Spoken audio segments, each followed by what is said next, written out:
ॐ अज्ञानतिमिरन्धस्य ज्ञानाञ्जनशलाखया चक्षुरुन्मिलितं येन तस्मै श्रीगुरुवे नमः। नमो ॐ विष्णुपदाय कृष्णप्रेष्ठाय भूतले श्रीमते भक्तिवेदान्तस्वामिन् इति नामिने। नमस्ते सरस्वते देवे गौरवाणी प्रचारिणे निर्विशेष शून्यवादी पाश्चात्य देशतारिणे। जय श्री कृष्ण चैतन्य प्रभु नित्यानंद श्री अद्वैत गदाधर श्रीवासदि गौर भक्त वृंदा। हरे कृष्णा कृष्ण कृष्णा हरे हरे, हरे राम राम राम हरे हरे। हरे कृष्ण। तो स्वयंभू मनु अब कुछ अंतिम निर्देश महाराज ध्रुव को दे रहे हैं।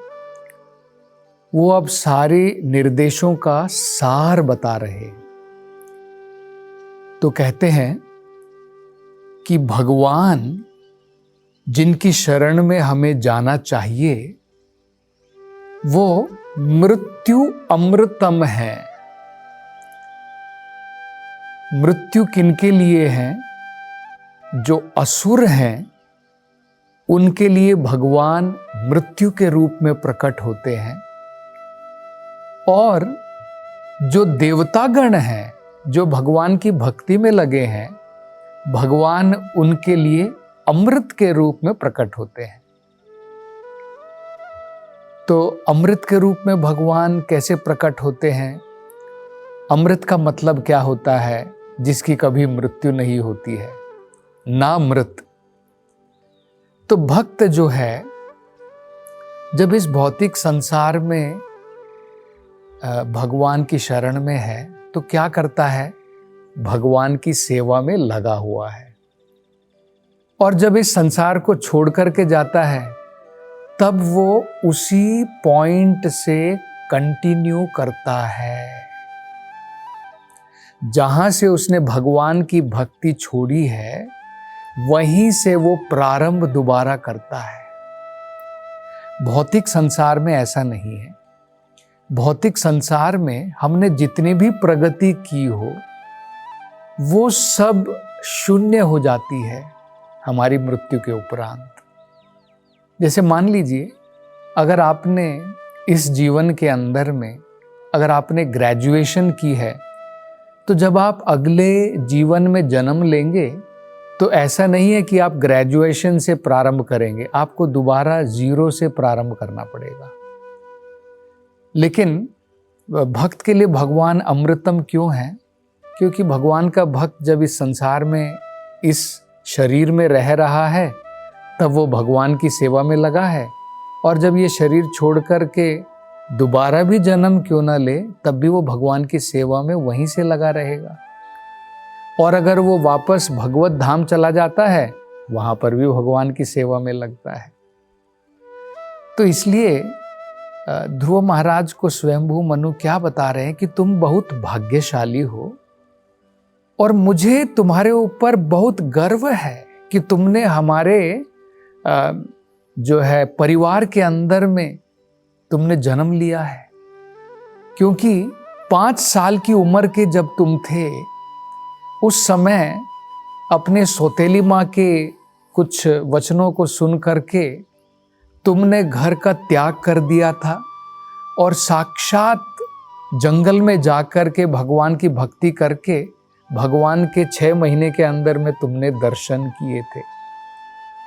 तो हमारा परिवार बड़ा धन्य है तुम्हारे जैसे भगवान के महान भक्त को, जो भगवान की शरण में है, उसको प्राप्त करके। मतलब ध्रुव को वो क्या समझाना चाहते हैं कि जो व्यक्ति भगवान की शरण में है उसे जो है शरणागत होकर के ऐसा कार्य नहीं करना चाहिए जिससे भगवान असंतुष्ट हो। तो भगवान जो है, क्योंकि अब वो क्रोध में आकर के सभी यक्षों को मारना चाहते हैं, तो जो शरणागत है उसे ऐसा कार्य नहीं करना चाहिए। कोई दूसरे लोग करते हैं वो दूसरी बात है। तो ये बहुत महत्वपूर्ण है जो स्वयंभू मनु कह रहे हैं महाराज ध्रुव के बारे में, क्योंकि महाराज ध्रुव न केवल मनु के परिवार के लिए चंद्रमा की भांति जो है एक गौरव है, वो कह रहे हैं कि मुझे बड़ा गर्व है, हमारा परिवार बड़ा धन्य है। तो मनु कौन है? मनु जो है मनुष्य के आदि है, उनसे ही मनुष्य की शुरुआत होती है। मतलब ध्रुव महाराज पूरे मनुष्य समाज के लिए गौरव है। तो ये जो है एक आदेश व निर्देश सुनाते हुए महाराज ध्रुव से कहते हैं। आगे वो कहते हैं, हे ध्रुव, भगवान की जो शरण में होता है, अगर वो भगवान की भक्ति में लगा हुआ है तो उसे तुरंत जो है उसका दृष्टिकोण पूरा बदल जाता है इस भौतिक संसार में। क्यों ऐसा होता है? क्योंकि देखिए 3 प्रकार के दृष्टिकोण होते हैं भौतिक संसार के अंदर में। जब हम भौतिक स्तर पर होते हैं तो एक प्रकार का दृष्टिकोण होता है, और जब हम आध्यात्मिक स्तर पर होते हैं तब अलग प्रकार का दृष्टिकोण होता है। तो वो कह रहे हैं, हे ध्रुव, तुम अपने आदि स्थान पर, अपनी ओरिजिनल पोजीशन, उस स्तर पर देख करके संसार को देखो। तब ये जो भेदभाव हैं, तुम सोच रहे हो कि मेरा उत्तम जो है मेरा भाई है और ये यक्ष जो है ये मेरे दुश्मन हैं, ये सारे भेदभाव मिट जाएंगे अगर तुम्हारा दृष्टिकोण तुम्हारे आदि स्थान, ओरिजिनल पोजीशन से अगर तुम देखोगे। तो वही मैं बता रहा था, 3 प्रकार के दृष्टिकोण होते हैं।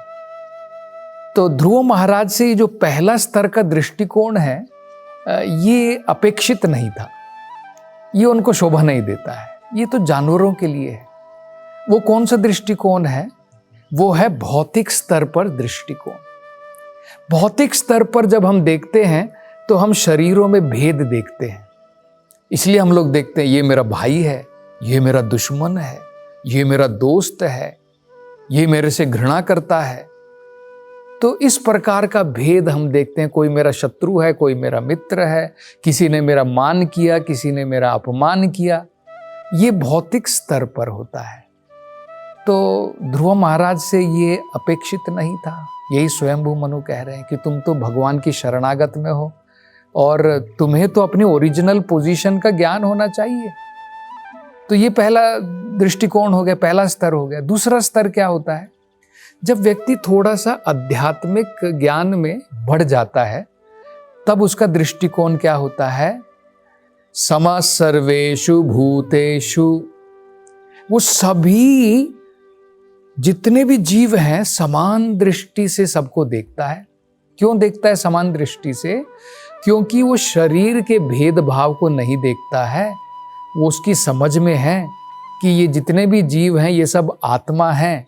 शरीर में कर्म के अनुसार अंतर है, अन्यथा आत्मा में कोई अंतर नहीं है। तो ये आध्यात्मिक दृष्टि है। लेकिन इससे भी उत्तम जो दृष्टि होती है वो हमारी आदि, जब हम अपने आदि स्थान पर पहुंच जाते हैं, मतलब ओरिजिनल पोजीशन, वो क्या है? जो हमारा आदि स्वरूप है वो क्या है? जीवेर स्वरूप होए नित्य कृष्णेर दास। इस दृष्टिकोण में, इस स्तर पर व्यक्ति क्या देखता है? वो देखता है कि ना तो ये शरीर है, ये आत्मा है, लेकिन आत्मा परमात्मा का अंश है और आत्मा परमात्मा का सेवक है, दास है। नित्येर कृष्ण दास।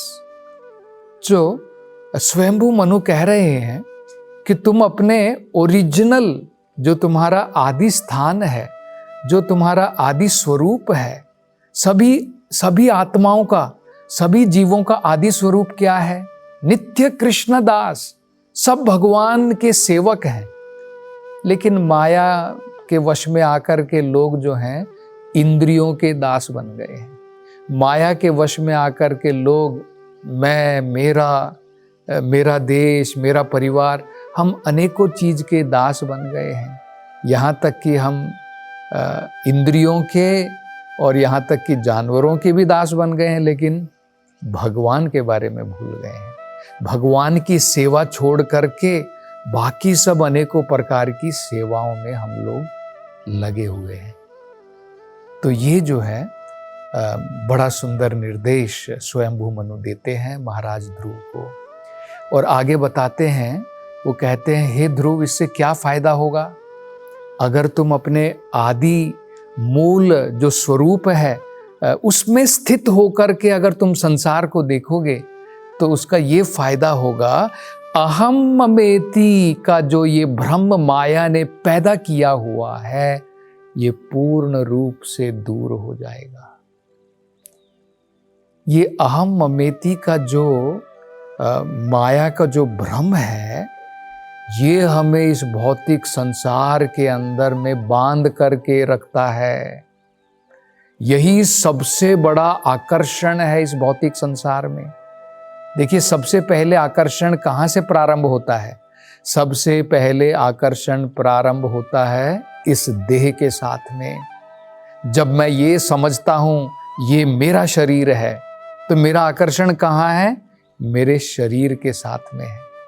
और बाद में इसका विस्तार कैसे होता है? आकर्षण का विस्तार कैसे होता है? देखिए, आकर्षण का विस्तार होता है जब मैं सोचता हूं इस शरीर से जो भी संबंधित है वो सब मेरा है।